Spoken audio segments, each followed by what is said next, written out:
Bonjour et bienvenue dans cette nouvelle vidéo. Aujourd'hui nous sommes à Nîmes-Garons et pourquoi Nîmes-Garons? Parce que nous sommes avec le Canadair CL 415. Le Canadair CL 415, pourquoi? Parce que en ce moment en Occitanie les feux ont commencé à ravager un petit peu le paysage, hein, comme chaque été. Et les Canadair sont fortement sollicités et ils passent régulièrement au-dessus de la maison. Alors ils sont par deux, par quatre, hein,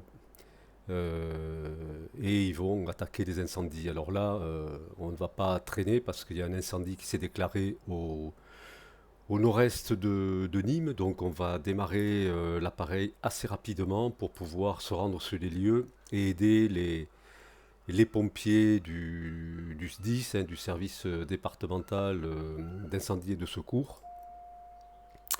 Donc on va allumer l'avion rapidement, puisque c'est une question de minutes.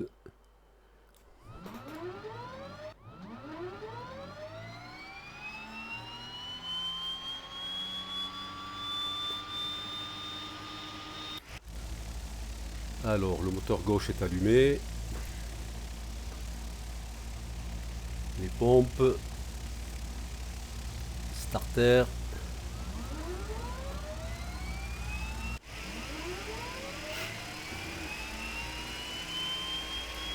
Le moteur droit démarre.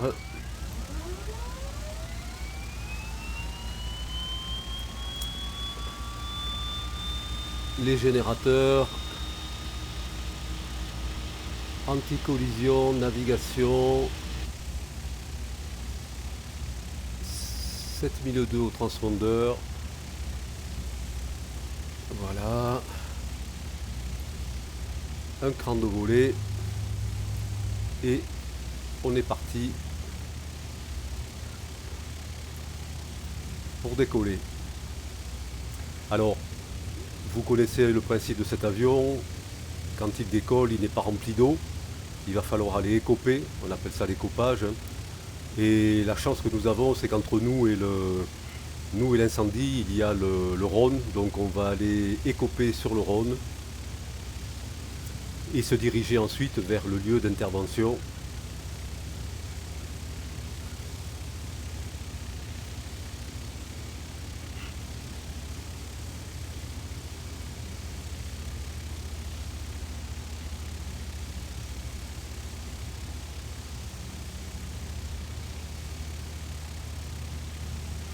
Donc là, on ne va pas perdre de temps.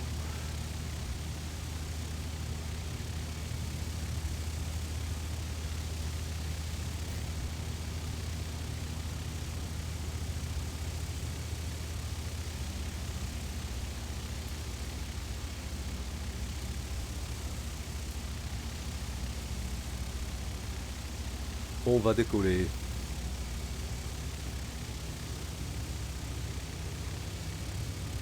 Alors on se dépêche parce que chez nous,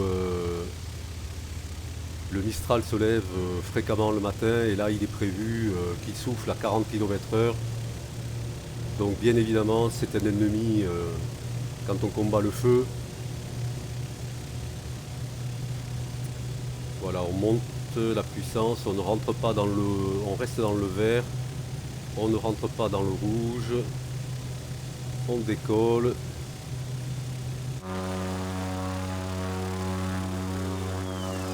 On rentre le train et on se dirige vers le lieu d'écopage.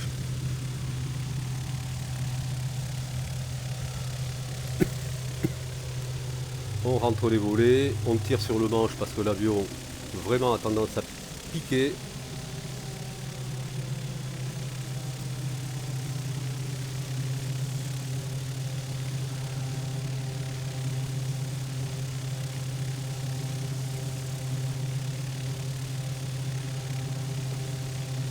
Donc là vous voyez, ici on essaie de ne pas rentrer dans l'orange parce que dans la zone orange, hein, parce que les moteurs de ces avions les turbos propres n'aiment pas ça, hein. Donc vous restez et on monte à 1500 pieds, pas plus haut. Alors c'est un avion qui n'est pas rapide, hein, le Canadair, hein, il dépasse pas les... Il est en dessous de 200 km/h, donc il faut tenir compte de ça, hein. C'est pour ça qu'a priori, je pense qu'ils ont été redéployés sur Nîmes, alors qu'ils étaient basés à Marseille, pour être au centre on va dire, du périmètre d'intervention des incendies, puisqu'il y a beaucoup d'incendies qui se déclarent dans les PO. Et pour venir de Marseille, ça faisait beaucoup de chemin. Donc là, étant basés à Nîmes, ils arrivent à intervenir assez rapidement sur la zone concernée. Voilà, on voit le Rhône devant nous, hein, on va écoper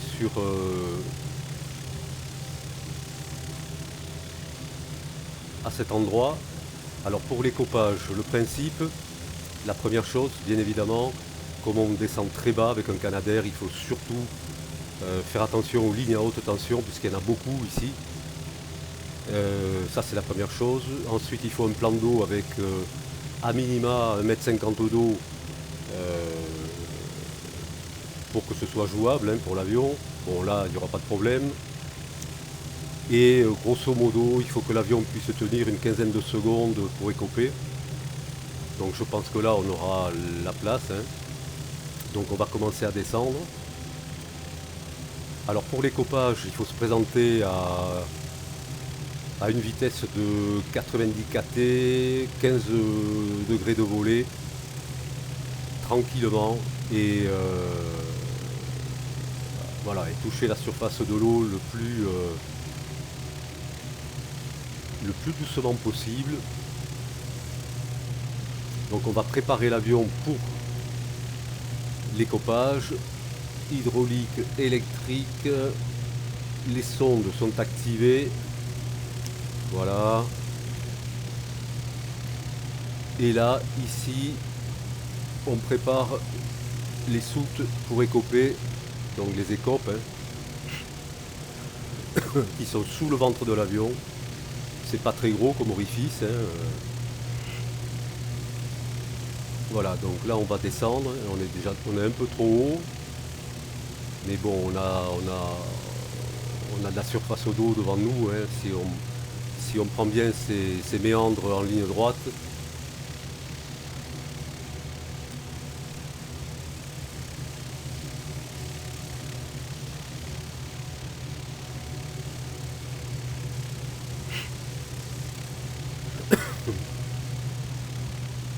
Voilà, on essaie de bien viser.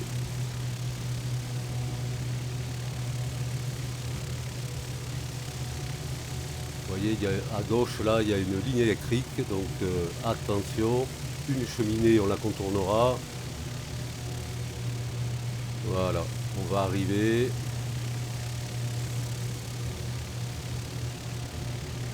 On est à peu près bien placé.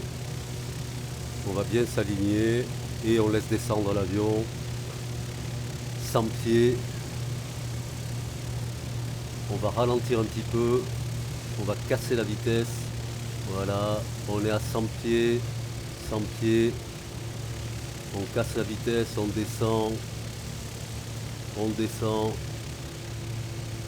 70 pieds. Et on remplit. Puissance. On décolle.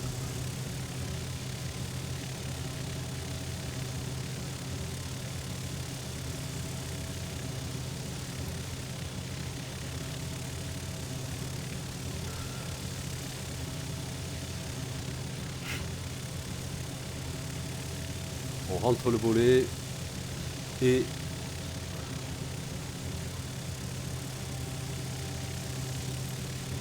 on se dirige vers la zone d'incendie qui doit être sur nos 9 heures. Voilà, on voit la fumée là-bas.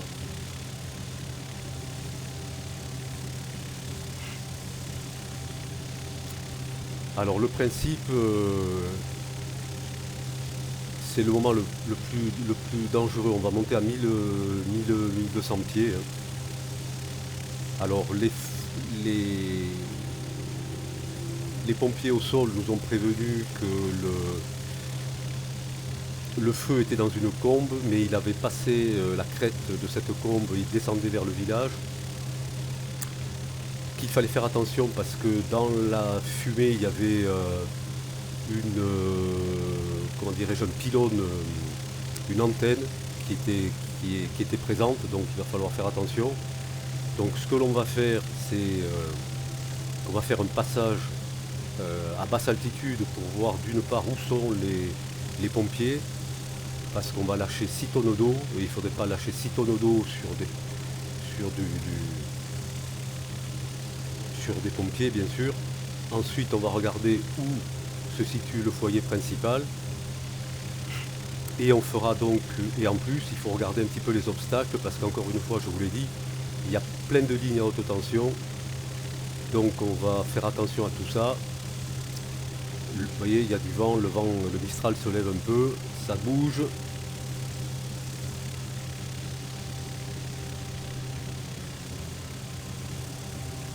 Ça va pas arranger le travail des pompiers, ça.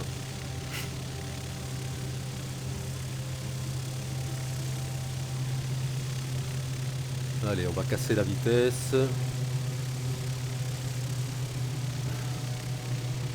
Et on va faire un passage.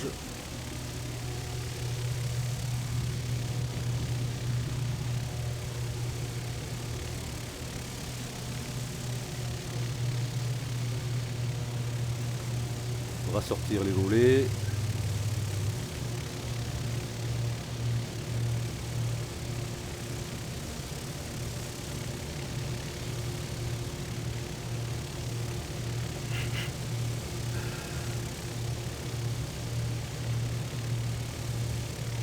Donc on voit bien que le feu effectivement est sur une crête. Il y a l'autoroute, la 9 derrière. Je ne sais pas si elle est fermée, on verra.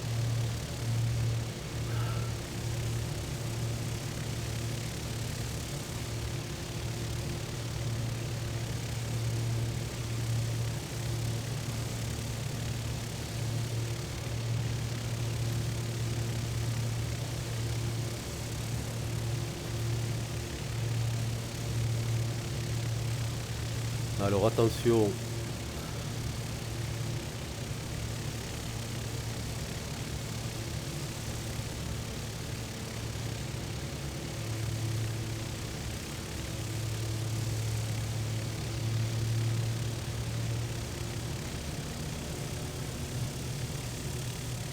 l'antenne on la voit, les pompiers ils sont à droite, on voit les camions,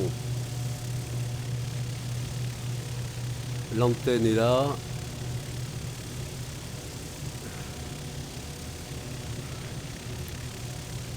Donc attention à la ligne qui est devant, ligne à haute tension.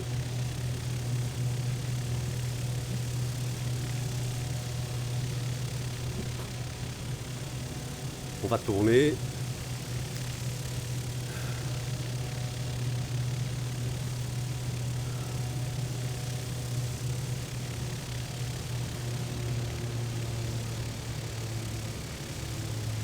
On fait attention puisqu'on passe sur la ligne à haute tension là.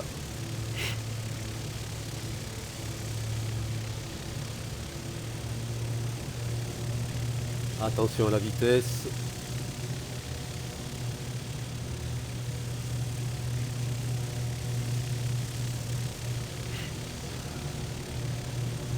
Voilà, le feu est là.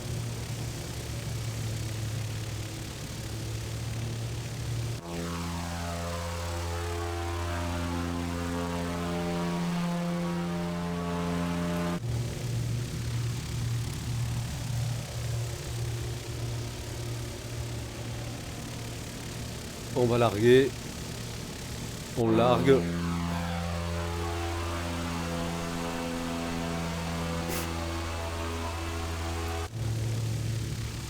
Et on sort du brasier parce que là, c'est une situation assez dangereuse.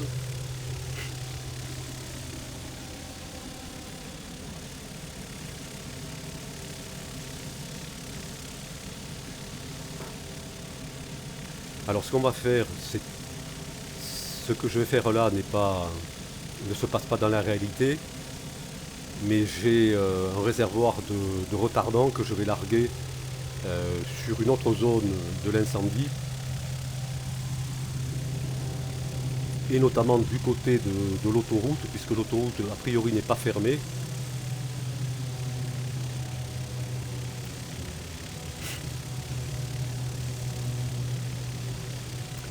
Vous voyez que l'autoroute là, ça circule.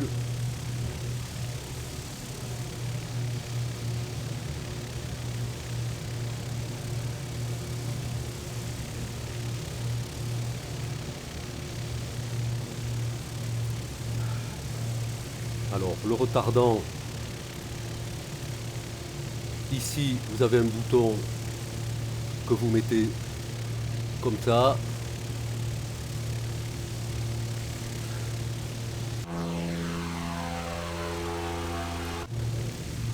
Voilà, on descend.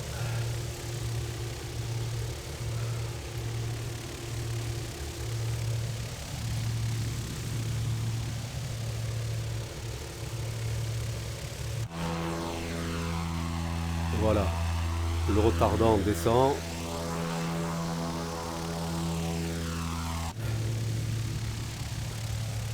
On a fait notre travail et on va revenir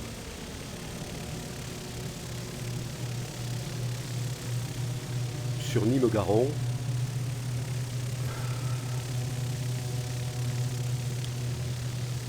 On va faire un dernier passage.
Donc vous voyez, on voit les camions de pompiers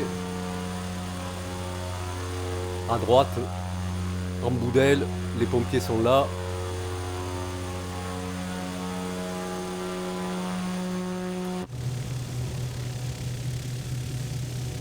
On rentre.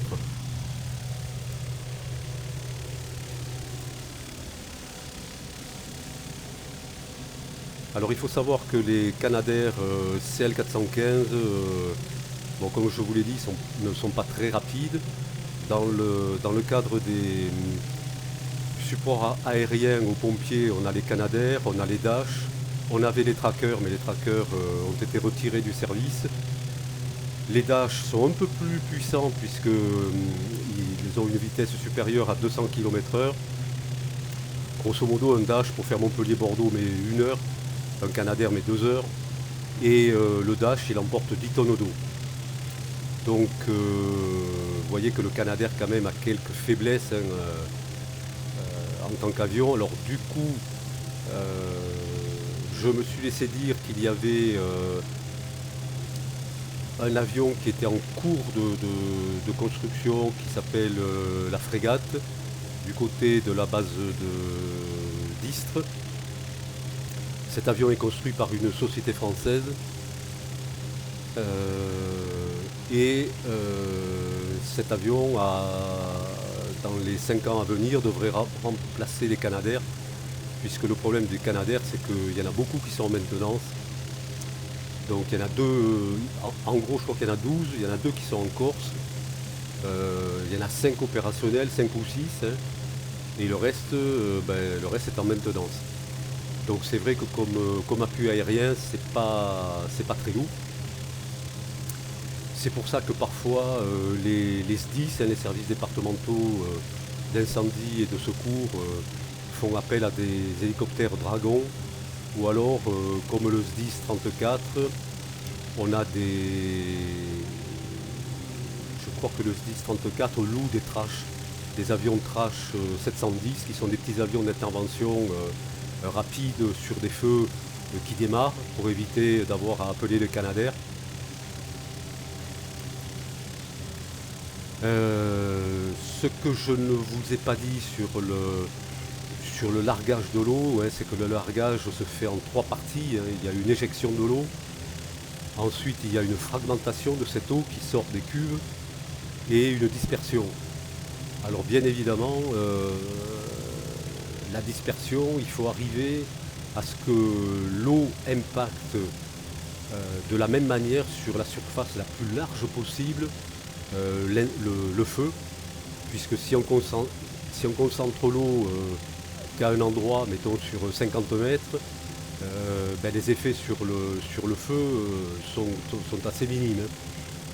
Donc je pense que les pilotes qui larguent l'eau ont été formés pour faire un largage le plus optimal possible, justement pour que cette dispersion, d'une part, ne touche pas les pompiers, et d'autre part, touche une surface la plus large possible, avec le plus de force possible, pour être efficace.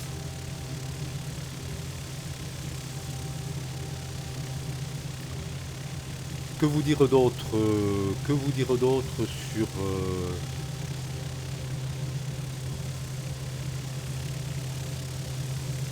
sur le Canadair? Ben oui, le Canadair, comme je vous le disais, je le vois passer au-dessus de la maison. L'autre jour, c'était une intervention sur Narbonne. Il y avait 400 hectares qui ont brûlé.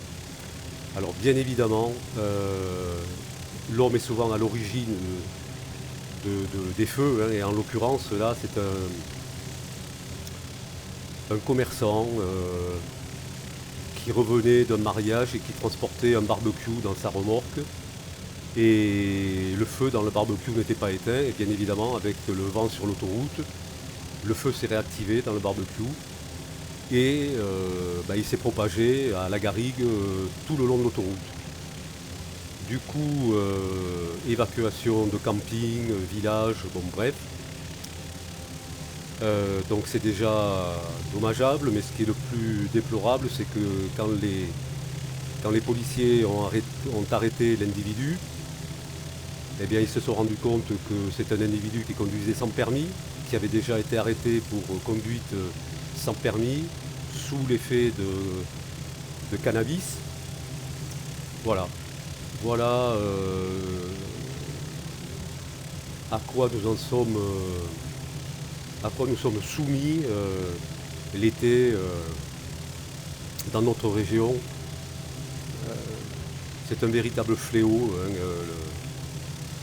voilà. Si l'homme faisait attention, déjà il y aurait moins d'incendies, moins de pertes de vie, autant chez les pompiers que chez les pilotes de Canadair.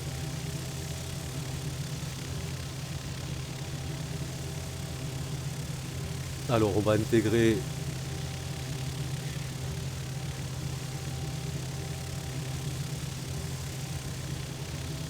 la base de Nîmes-Garon.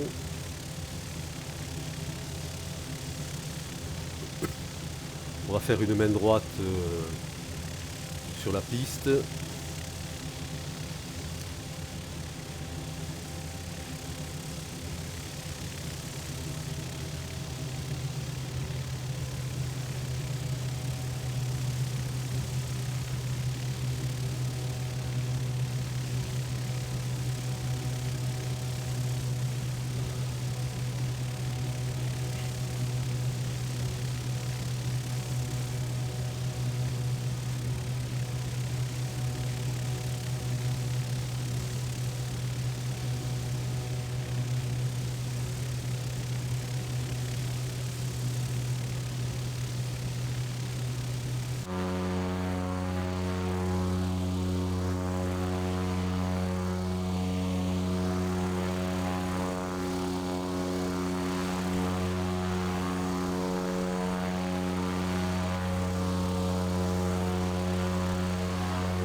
Voilà, on va passer à l'étape de base.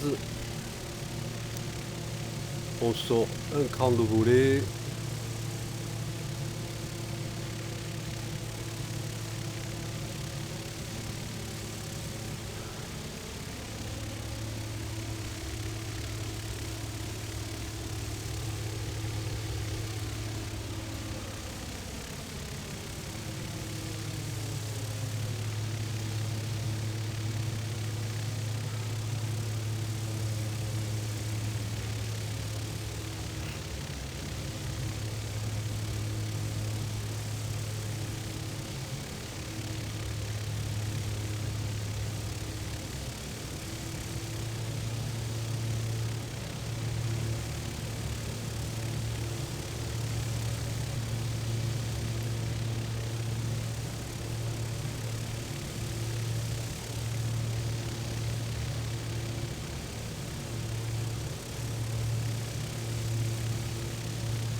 Train sorti.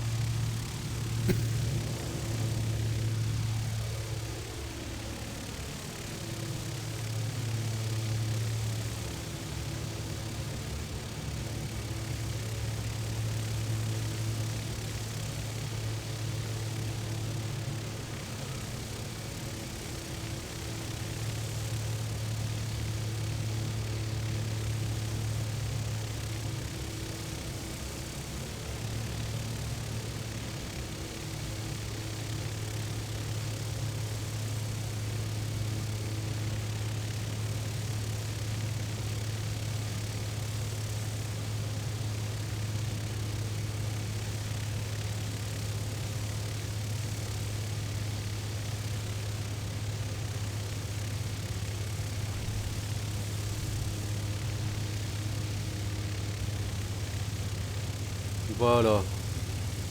Mission terminée.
C'est quand même un avion sympa.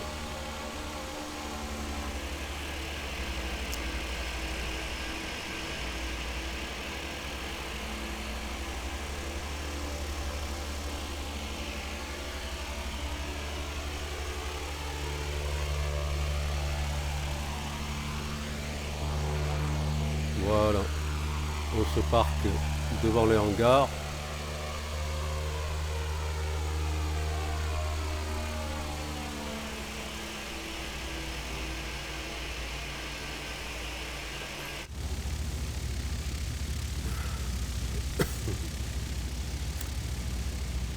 Voilà, j'espère que cette petite vidéo vous aura plu. Alors écoutez, je referai peut-être des vidéos durant l'été, mais bon, vous savez qu'il fait très chaud. Là, je profite d'une petite accalmie. Voilà, donc en fonction de la météo, je je ferai une vidéo, donc je ne sais pas sur quel avion, mais voilà, j'en ferai. Je vous remercie, je vous souhaite de bonnes vacances, je vous dis à très bientôt. Au revoir.